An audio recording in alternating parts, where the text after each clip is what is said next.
ఇది భవిష్యత్ తరాలకు, ఇది రాజకీయాలకు సంబంధం లేదు. నేను స్పష్టంగా చెప్పదలుచుకున్నా.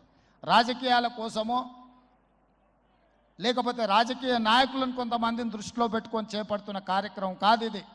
భవిష్యత్ తరాలకు, మన పిల్లలకు, వాళ్ళ పిల్లలకు వారసత్వంగా మనం అందించే సంపద ఈ సరస్సులు, ఈ నదులు, లేకపోతే ఈ రోజున్న ఈ చెరువులు. ఈ ప్రకృతి సంపదను మనం విధ్వంసం చేస్తే ప్రకృతి మన మీద కక్ష కడుతుంది.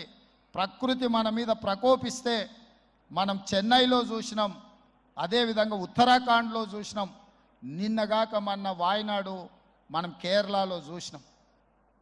ఈరోజు ఇలాంటివన్నిటిని దృష్టిలో పెట్టుకున్నప్పుడు ఈ హైదరాబాదు నగరాన్ని రక్షించుకోవాల్సిన బాధ్యత మన అందరి మీద ఉన్నది. ఇది ఒక సుందరమైన నగరం.